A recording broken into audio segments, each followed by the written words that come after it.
Eu não quero que você leia nenhum desses livros, porque eu já li por você. Eu separei 7 livros que eu tive lições valiosas e que fiz milhares de reais, em alguns casos milhões de reais, e eu vou te mostrar os cases, o aprendizado e o que eu fiz na minha vida com esse conhecimento e por que isso daqui vale dinheiro. E todas as lições são práticas e você precisa sair desse vídeo aplicando alguma coisa. Fechado? Mas antes de começar, clica no botão de se inscrever aqui nesse canal, que isso é muito importante, e curta. Botão joinha aí embaixo. Vamos começar então falando sobre o One Up on Wall Street. Esse livro aqui. Esse livro me ajudou a ganhar 645 mil reais, 141,81 centavos. Esse livro aqui. Por quê? Porque ele tem um grande aprendizado. Ele fala sobre o 10 Baggers. Aliás, o Peter Lynch, ele é sensacional. Eu sonho em trazer ele para uma FinClass. Aliás, cara, tá aqui. A gente precisa trazer o Peter Lynch para uma FinClass, pessoal. Vamos nos unir, vamos trazer o Peter Lynch para uma FinClass. É um livro que eu li em inglês e ele fala sobre o conceito de 10 Baggers. Eu nunca tinha ouvido falar nisso. E o 10 Baggers são empresas com um potencial de se multiplicar em 10 vezes, pelo menos. 10 de 10 baggers, né? Como procurar, então, 10 Baggers segundo o livro? Lembrando que o Peter Lynch é um cara que teve um retorno sensacional como gestor de fundo por muitos e muitos anos, tá? Ele lista 3 coisas que a gente deve fazer. A primeira é ficar na zona de conforto. Uau! Como assim ficar na zona de conforto? Aliás, tem outro grande investidor que também recomenda isso, que é o Warren Buffett. Ficar na zona de conforto. Então a gente vê muitas vezes um coach falando, sai da zona de conforto. Eu também já falei isso algumas vezes, mas você tem que entender o que ele quer dizer por trás disso. O que ele quer dizer é basicamente o seguinte: não seja um médico que investe em petroleiras. Ou seja, um médico entende o segmento de saúde. Aí você vai pegar o médico e vai botar ele para investir na Petrobras, ele pode ganhar dinheiro, mas ele tem mais vantagem competitiva estudando sobre o Fleury, por exemplo, porque ele entende do mercado. Eu tenho mais vantagem competitiva estudando investir numa corretora de investimentos, ao invés de estudar sobre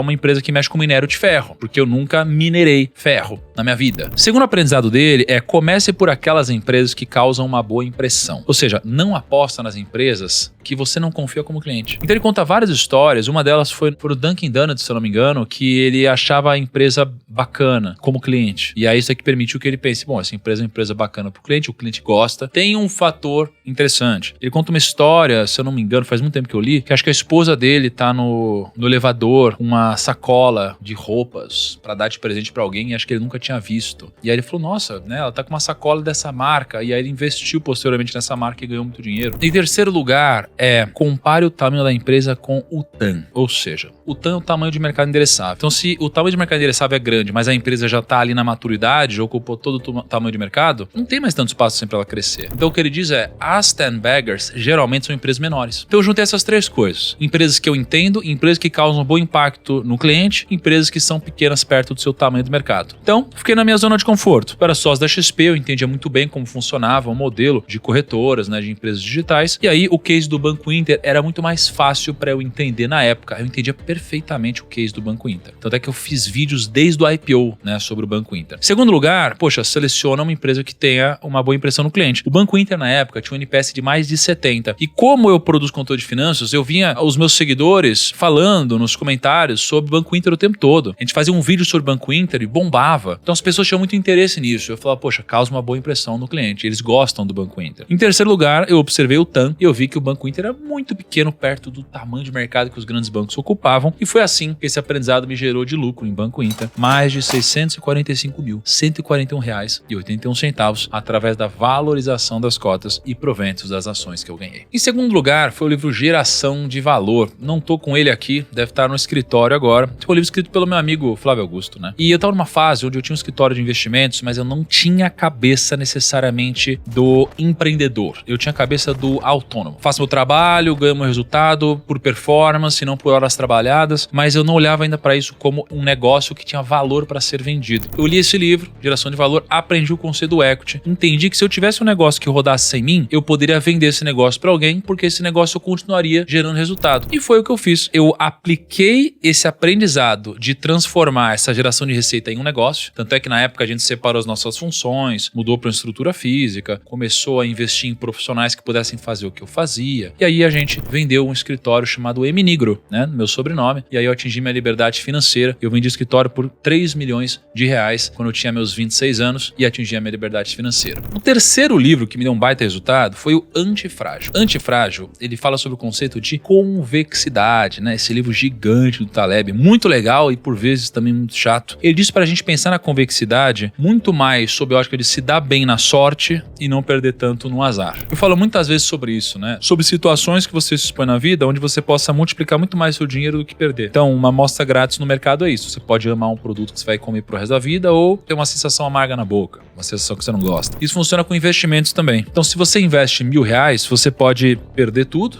esse é o seu pior cenário, ou você pode transformar R$1.000 em 1 milhão. Agora, se você diversifica a sua carteira, você já não tem mais o risco de você perder tudo, porque você diversificou o risco, mas você manteve a convexidade. Então, basta uma ação, por exemplo, subir, ou um investimento, ou um ativo se multiplicar, para que você possa ficar milionário, ou multiplicar muito seu capital. E por mais que o Nassim Taleb não seja um grande defensor do Bitcoin, eu apliquei o conceito de convexidade em Bitcoin quando eu achava o conceito interessante, mas ainda assim não estava convencido de comprar Bitcoin. Eu investi por uma questão de convexidade. Com o passar do tempo, minha opinião foi mudando. Tanto é que, poxa, nos últimos 7 anos... Kaique, a gente já fez muito vídeo de Bitcoin, né? E lembra? Guia básico. Lembra? A gente fez guia básico o quê? Faz 7 anos, 6 anos? Você lembra? 6 anos. Se por acaso você já ouviu falar que eu não apoio Bitcoin alguma coisa, dá uma olhada em quantos vídeos que eu fiz sobre Bitcoin ao longo da jornada. Eu fiz vários. E eu sempre tive Bitcoin na carteira e comprei, sei lá, mês sim, mês não. Compra quase 6 anos que eu invisto publicamente. Enfim, resultado é, eu devo ter investido mais ou menos 1,6 milhão de reais, talvez um pouco mais, tá? Eu tenho hoje mais ou menos 5 milhões de reais em criptomoedas, de uma forma geral. Então eu tive, milhões de reais em rendimento nesse ativo. E com halving aí, sabe? Quarto livro, esse daqui, ó, The Most Important Thing, do Howard Marks, né? Seria o mais importante para o investidor. Inclusive assinado pelo Howard Marks. Eu lembro que eu fui para Los Angeles, fui gravar em Los Angeles com Howard Marks. Eu lembro que eu fiquei num hotel no topo de uma colina, sem luz, quase perdi o avião. Foi uma loucura, mas eu lembro que quando eu gravei com ele, eu fiz uma pergunta: como alguém pode bater o mercado? E aí ele disse, tendo um segundo grau de pensamento. Eu falei, uau, tendo um segundo grau de pensamento. E isso daqui pra mim é um dos conceitos mais poderosos no nosso planeta quando a gente fala de empreendedorismo e investimentos. O segundo grau de pensamento é você ir além do óbvio. Por exemplo, durante o Covid, todo mundo estava vendendo. Por que todo mundo estava vendendo? Porque estava com medo do que poderia acontecer com o impacto na economia. Esse é o primeiro grau de pensamento. O segundo grau de pensamento foi o que eu tive. Ou seja, se todo mundo está vendendo porque está com medo, logo todo mundo já vendeu, ou grande parte já vendeu, e o preço já imprime a consequência da opinião das pessoas, ou seja, pessimismo. Porque o preço não reflete o resultado que aconteceu, reflete o que eles acham que vai acontecer. Pessimismo. Como eu tive o segundo grau de pensamento, eu pensei, será que já não está refletindo o preço? Comprei, e eu lembro que eu ganhei 100% em várias posições, e as pessoas na internet estavam bravas comigo, que obviamente era um cenário ruim na época, o Covid, e eu estava comprando ações. Fui julgado como alguém desumano por alguns, mas eu só estava alocando meu capital. E aí, um exemplo nítido de segundo grau de pensamento foi em Netflix. A Netflix, é uma empresa que todos vocês conhecem, ela reportou um prejuízo inesperado. Isso aconteceu no começo de 2022. As manchetes detonaram a empresa e todo mundo entrou em desespero. Então, olha só, lucro bate consenso, mas a companhia perde usuários pela primeira vez em 10 anos. Ou seja, todos os investidores estavam olhando a empresa 10 anos consecutivos só aumentando o número de usuários. De repente diminuiu o número, o pessoal ficou chocado e maluco. Inclusive, várias casas de análise, vários influenciadores começaram a falar sobre por que você não deveria comprar Netflix, ó. Por que não investir em Netflix? E tá tudo bem, as pessoas erram, acertam. Não é nenhum julgamento aqui, mas isso aconteceu, seria a opinião pública era essa. E aí, eu parei para olhar para os números. Eu lembro que gravei um vídeo, inclusive, com o Leandro, um amigo meu. E a gente olhou pro balanço de Netflix, fizemos um valuation de Netflix e eu cheguei num preço razoável, tinha uma certa margem de segurança, mas mais do que isso, eu via pro como todo mundo tava pessimista em relação ao papel. Então eu comecei a comprar Netflix. Eu comprei um pouco a R$37 e comprei ainda mais a R$20, quando todo mundo tava dizendo, Thiago, você tá perdendo quase 50%,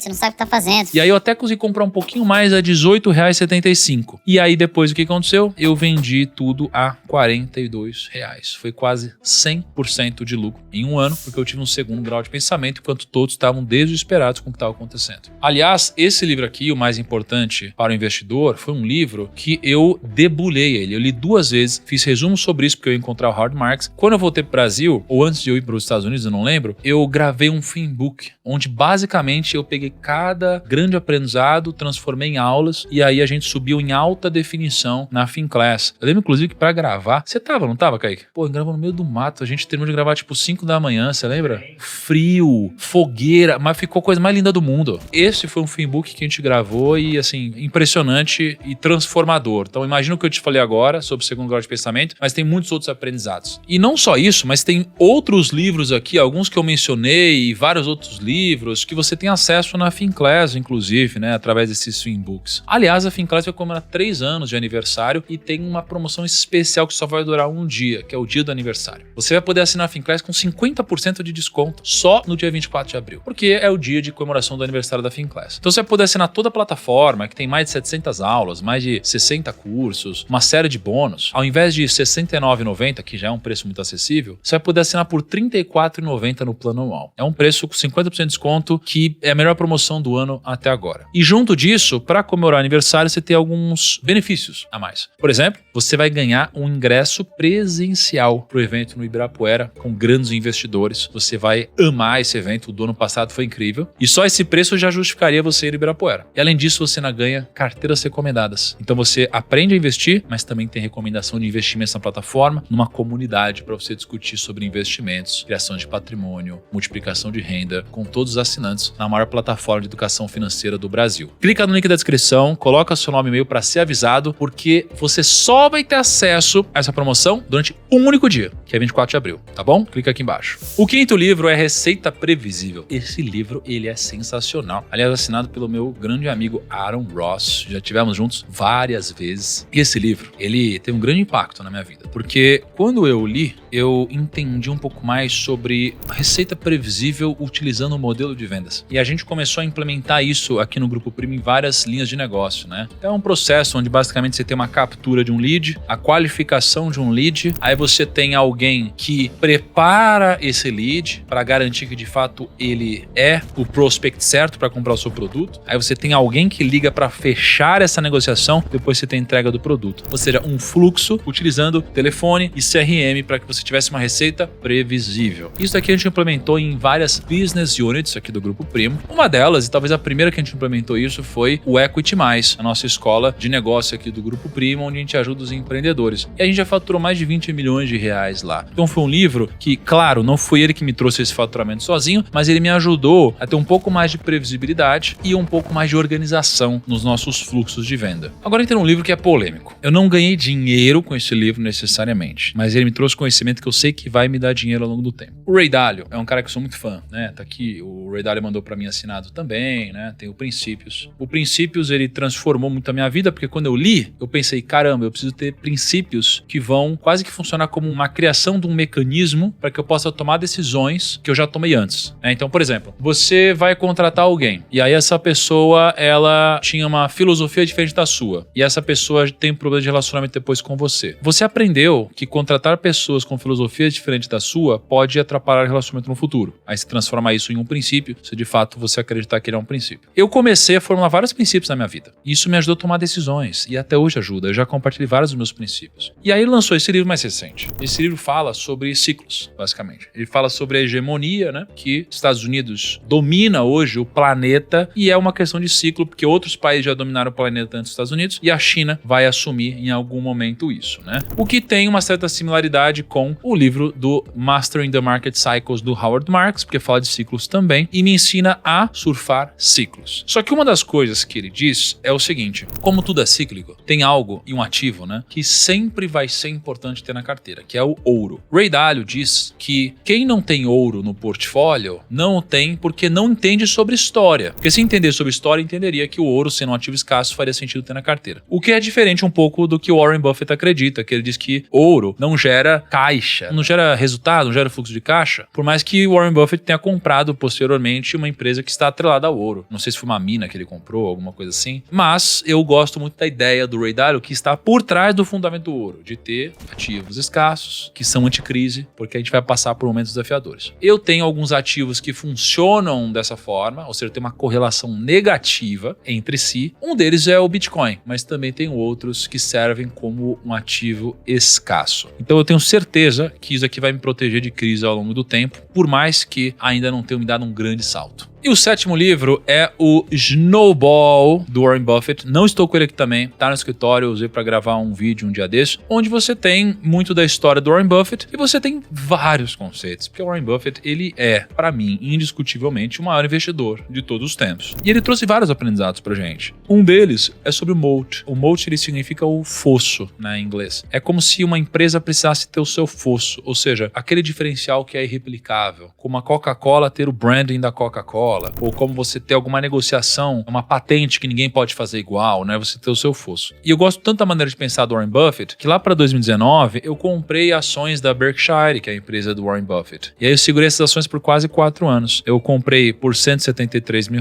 e vendi por R$356 mil. Ou seja, eu lucrei quase R$200 mil só nessa, entre aspas, brincadeira, porque eu gostei da cabeça do Warren Buffett, investi junto dele, quis virar sócio dele, ganhei um dinheiro ali. E se você quer ganhar dinheiro também com conhecimento, com aprendizados, quer tomar melhores decisões porque a sua cabeça agora pensa melhor, porque você tem mais valor aqui dentro, assina a Finclass. Você vai ter uma oportunidade única no aniversário da Finclass de fazer isso por 50% de desconto. E essa oferta vai durar um único dia e você vai ter uma série de bônus exclusivos para quem assinar. Clica aqui no link da descrição, nome e e-mail, para ser avisado no dia correto, tá bom? E me diz, faltou algum livro aqui? Teve algum livro que já te deu pelo menos R$100 mil? Deixa nos comentários que eu quero saber. E se eu não li, eu vou comprar agora.